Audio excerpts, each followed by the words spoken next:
My name is Norman Pacheco. I'm actually from Pueblo, Colorado. That's where majority of my family's from. I came to Second Chance as a result of being released from prison after serving 46 years. Been here for about 8 months, and from the very beginning of my coming to Second Chance, it's been nothing but great attention and service, and people have done so much for me since I've been here. When I was inside, I wrote letters to Wanda, and she's been my primary caretaker since I've been here. Of course, everybody's kind of helped me with different things, but Wanda's really been the focus of my direction.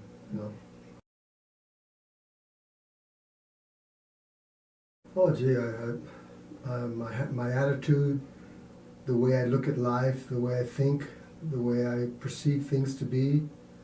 This all came as a result of changing inside while I was taking the program called Alternatives to Violence.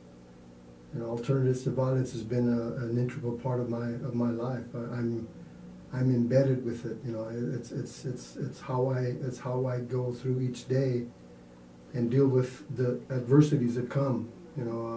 Whether it be small, large, or just surmountable. That it is how I deal with life, and for me it's worked. It's worked because I've made it part of my life, my thinking. A lot like the 7 steps of yeah, and I think that the book Never Going Back has the same principles that I've adopted many years ago.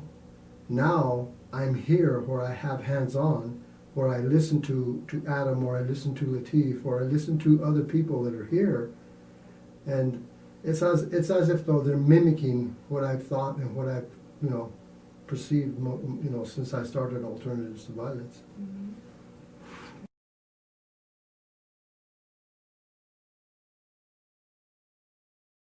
Well, and I think I do that on a constant basis.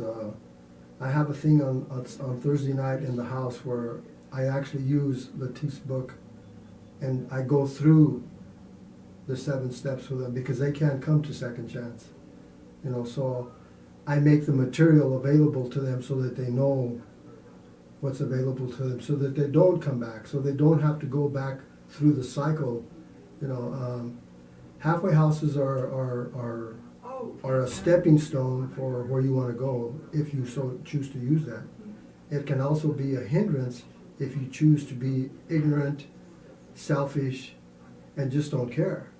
And I talk about the opposite of those things as a result of my experience with Adam's mentoring on Saturdays. I project those things out. Wherever I'm at, wherever I go in the city, I'm talking about Second Chance and what they've done for this individual, for me. And I see how it's changed other people's lives as well. And after serving so many years in prison, you have to find a place where you're a part of a nucleus, and I found it right here. These are my people. This is my family.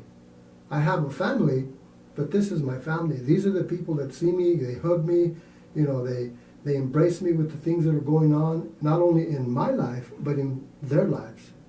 And that's a big plus. Mm-hmm. When you walk into Second Chance, and the first thing you hear say, "Good morning, Norm," people know who I am.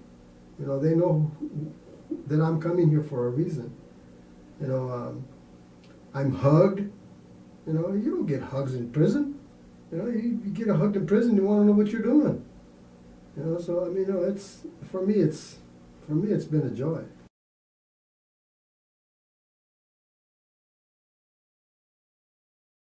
Well, I think they're separated because they're hands-on. They actually from the beginning, from the beginning when I first got here, Wanda immediately took charge of finding me a place to get to medical to get my medications. She took charge in how to get my identification papers, Colorado ID, Social Security card, birth certificate, all those documents that are necessary to survive in this environment. So, in a nutshell, those things were taken care of by Wanda, you know, and Megan was also instrumental in contacting and calling here and calling there and getting me set up.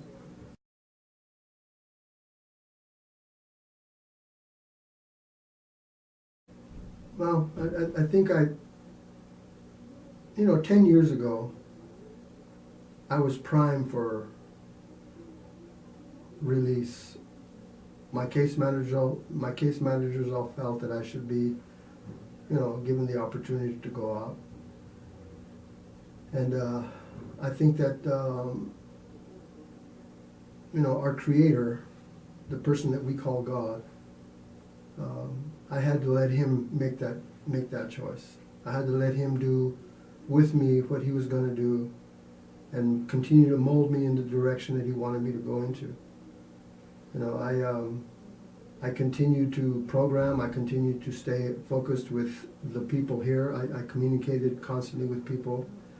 When Second Chance actually opened, it was my opportunity to reach out to them and ask for their assistance at some point, and they did. They came through like flying colors. So I think that 10 years ago, while I thought at the time I was ready, I had to let God do His will and just let that happen and let that evolve. We want what we want, but when we're not ready for it, it makes it difficult. And the mentoring message, the 7 steps. If you still got junk in your trunk, you're not going to go very far. If your thinking isn't where you can change the thought, you're not going to go very far. Like I said, the principles, the 7 steps that is written in Latif's book are essential to any convict that leaves prison and comes out and makes the attempt to be successful. You can be successful without the help of somebody, but it's very difficult. With this assistance, you're 100% assured that you're going to make it through the first year of the outside. I've already been here 8 or 9 months. The majority of the people that know me, they said, "Oh, Norm, you're not going to make it out there. It's rough out there. What are you going to do out there?" I mean, I don't know if you ever seen the movie Shawshank Redemption, but Shawshank Redemption had a person in that movie that was exactly how I was. I created things inside. I made things available to guys inside. I did things for people that, they went to me for those things. Well, now I have to do something different. And I have done something different. I meet people in this city every day. I have a list of people who I've come in contact with, and they are so in awe of the fact that the number of years that I spent in prison, and I'm going through the process of learning how to adapt to this environment. They just say, "Man, good luck to you. Just keep doing what you're doing." And I think that's the big thing for me, is that I'm honest. I'm willing to tell them, look, I just spent 40 years of my life in prison for murder. So I don't have anything to hide from anybody. Second Chance has given me the opportunity to do 2 things: be who I am and never go back. And that's my intention. That's my plan. That's my future. I intend to make Second Chance my future, not just a passing through moment. These are people that I am going to be with for a long, long time.